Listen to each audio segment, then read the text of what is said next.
জয় রাধে। আজকের পাঠ চৈতন্য বৃক্ষের মূল স্কন্ধ ও শাখা প্রশাখা শ্রী চৈতন্য চরিতামৃত আদি লীলাখণ্ড শ্লোক 50। প্রতিগ্রহ নাহি করে নালয় কারো ধন, আত্মবৃত্তি করি করে কুটুম্ব ভরণ। শ্রীল মুরারি গুপ্ত কখনো কোনো বন্ধুর কাছ থেকে দান গ্রহণ করেননি এবং কারো কাছ থেকে অর্থ গ্রহণ করেননি। তার বৃত্তি অনুসারে চিকিৎসা করে তিনি আত্মীয় স্বজনদের ভরণ পোষণ করতেন। গৃহস্থদের কখনো ভিক্ষাবৃত্তি অবলম্বন করে জীবন ধারণ করা উচিত নয়। উচ্চ বর্ণের প্রতিটি গৃহস্থের কর্তব্য হচ্ছে ব্রাহ্মণ, ক্ষত্রিয় অথবা বৈশ্যরূপে স্বীয় বৃত্তি অবলম্বন করা এবং কখনো কারো অধীনে চাকরি গ্রহণ না করা, কেননা সেটি হচ্ছে শূদ্রের বৃত্তি। স্বীয় বৃত্তি অনুসারে যা উপার্জন হয় সেটি গ্রহণ করা উচিত। ব্রাহ্মণের বৃত্তি হচ্ছে যজন, যাজন, অধ্যয়ন, অধ্যাপন, দান ও প্রতিগ্রহ। ব্রাহ্মণের বিষ্ণুর আরাধনা করা উচিত এবং অন্যান্যদের বিষ্ণুর আরাধনা করতে উপদেশ দেওয়া উচিত।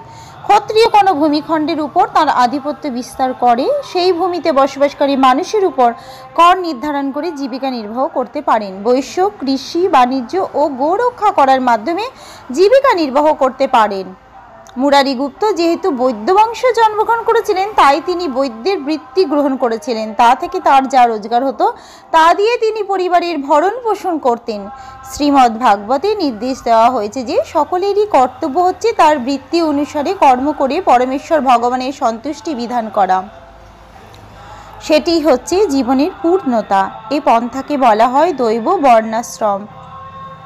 মুরারি গুপ্ত ছিলেন একজন আদর্শ গৃহস্থ, কেননা তিনি ছিলেন শ্রীরামচন্দ্র ও শ্রী চৈতন্য মহাপ্রভুর এক মহান ভক্ত। চিকিৎসা বৃত্তির দ্বারা তিনি তার পরিবার পরিজনদের ভরণ পোষণ করেছিলেন এবং সেই সঙ্গে শ্রী চৈতন্য মহাপ্রভুর সন্তুষ্টি বিধানের জন্য যথাসাধ্য চেষ্টা করেছিলেন। এটি হচ্ছে আদর্শ গৃহস্থের জীবন।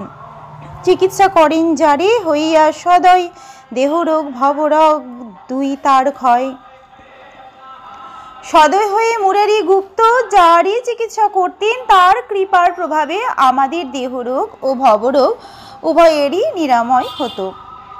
মুরারি গুপ্ত দেহরোগ ও ভবরোগ উভয়েরই চিকিৎসা করতে পারতেন, কেননা তার বৃত্তি ছিল চিকিৎসা এবং তিনি ছিলেন ভগবানের মহান ভক্ত। এটি মানব সেবার একটি সুন্দর দৃষ্টান্ত। সকলেরই জানা উচিত যে মানব সমাজে দুই রকমের রোগ রয়েছে। একটি রোগ হচ্ছে দেহের এবং অন্যটি হচ্ছে আত্মার। জীব নিত্য কিন্তু কোনো না কোনো কারণবশত জড় প্রকৃতির সংস্পর্শে আসার ফলে সে জন্ম, মৃত্যু, জরা ও ব্যাধির আবর্তে পতিত হয়েছে। এই যুগের চিকিৎসকদের মুরারি গুপ্তের দৃষ্টান্ত থেকে শিক্ষা লাভ করা উচিত। আধুনিক যুগের চিকিৎসকেরা বড় বড় সমস্ত হাসপাতাল খুলছে, কিন্তু আত্মার ভবরোগ নিরাময়ের জন্য কোনো হাসপাতাল নেই। এই রোগটি নিরাময় করাই হচ্ছে কৃষ্ণ ভাবনামৃত আন্দোলনের মূল উদ্দেশ্য, কিন্তু মানুষ তাতে খুব একটা সাড়া দিচ্ছে না, কেননা এই রোগটি যে কি তা তারা জানে না। রোগগ্রস্ত ব্যক্তির উপযুক্ত ঔষধ ও পথ্য উভয়েরই প্রয়োজন। তাই কৃষ্ণ ভাবনামৃত আন্দোলন ভবরোগগ্রস্ত মানুষদের হরে কৃষ্ণ মহামন্ত্র কীর্তন রূপ ঔষধ এবং কৃষ্ণ প্রসাদ রূপ পথ্য দান করছে। দেহে রোগ নিরাময়ের জন্য বহু হাসপাতাল ও চিকিৎসালয় রয়েছে, কিন্তু আত্মার ভবরোগ নিরাময়ের জন্য এইরকম কোনো হাসপাতাল নেই। কেবল কৃষ্ণ ভাবনামৃত আন্দোলনের কেন্দ্রগুলি হচ্ছে জন্ম, মৃত্যু, জরা ও ব্যাধিরূপ ভবরোগ নিরাময়ের একমাত্র হাসপাতাল। শ্রীমান সেন প্রভুর সেবক প্রধান।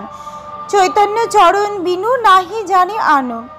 চৈতন্য বৃক্ষের দ্বাবিংশতিতম শাখা শ্রীমান সেন ছিলেন শ্রী চৈতন্য মহাপ্রভুর বিশ্বস্ত সেবক।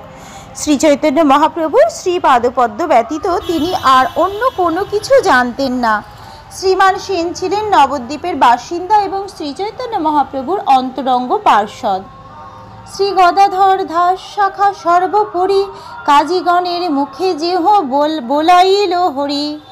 ত্রয়োবিংশতিতম শাখা শ্রী গদাধর দাস ছিলেন সর্বোচ্চ শাখা, কেননা তিনি সমস্ত মুসলমান কাজীদেরকে হরে কৃষ্ণ মহামন্ত্র উচ্চারণ করতে অনুপ্রাণিত করেছিলেন। কলকাতা থেকে প্রায় 8 বা 10 মাইল দূরে গঙ্গার তীরে এরিয়াদহ গ্রাম, শ্রী গদাধর দাস ছিলেন সেই গ্রামের অধিবাসী। ভক্তি রত্নাকর গ্রন্থের 7ম তরঙ্গে বর্ণনা করা হয়েছে যে শ্রীচৈতন্য মহাপ্রভুর অপ্রকটির পর শ্রী গদাধর দাস নবদ্বীপ থেকে কাটোয়ায় গিয়েছিলেন। তারপর তিনি এরিয়াদহ গ্রামে এসে বসতি স্থাপন করেন। তাকে শ্রীমতী রাধারানী দেহকান্তি বলে বর্ণনা করা হয়েছে। শ্রী গদাধর পণ্ডিত গোস্বামী যেমন শ্রীমতী রাধারানীর অবতার, তেমনই শ্রী গদাধর দাস হচ্ছেন শ্রীমতী রাধারানীর অঙ্গকান্তি।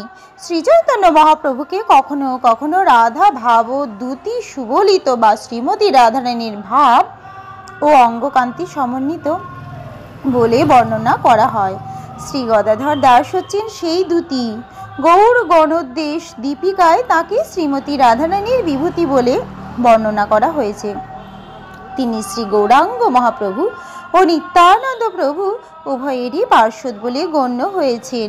শ্রীচৈতন্য মহাপ্রভুর পার্শ্বদেরা ব্রজের মধুর রসের রসিক এবং শ্রী নিত্যানন্দ প্রভুর পার্শ্বদেরা শুদ্ধ ভক্তি প্রধান সখ্য রসের রসিক।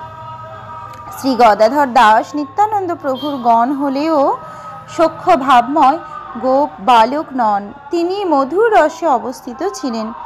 তিনি কাটোয়ায় শ্রী গৌর সুন্দরের একটি মন্দির প্রতিষ্ঠা করেছিলেন। 1434 শতাব্দী শ্রীচৈতন্য 1512 খ্রিস্টাব্দে শ্রীচৈতন্য মহাপ্রভু যখন শ্রী নিত্যানন্দ প্রভুকে বঙ্গভূমিতে সংকীর্তন আন্দোলন প্রচার করতে বলেন, তখন শ্রী গদাধর দাস ছিলেন শ্রী নিত্যানন্দ প্রভুর একজন প্রধান সহকারী। শ্রী গদাধর দাস সকলকে হরিনাম করতে উপদেশ দিয়ে সংকীর্তন আন্দোলন প্রচার করেছিলেন। শ্রী গদাধর দাসের প্রচার করার এই সহজ পদ্ধতিটি যে কোনো মানুষ যে কোনো অবস্থাতে অনুসরণ করতে পারেন। প্রতিটি মানুষের কেবল শ্রী নিত্যানন্দ প্রভুর ঐকান্তিক ও নিষ্ঠাবান সেবক হয়ে দাঁড়ে দাঁড়িয়ে এই সংকীর্তন আন্দোলন প্রচার করা উচিত। আজকের পাঠ এই অবধি। ভজ শ্রী কৃষ্ণ চৈতন্য প্রভু নিত্যানন্দ, শ্রী অদ্বৈত গদাধর শ্রীবাসাদি গৌর ভক্ত বৃন্দ। হরে কৃষ্ণ কৃষ্ণ কৃষ্ণ হরে হরে, হরে রাম রাম রাম হরে হরে। জয় রাধে জয় রাধে, জয় রাধে জয় রাধে, জয় রাধে।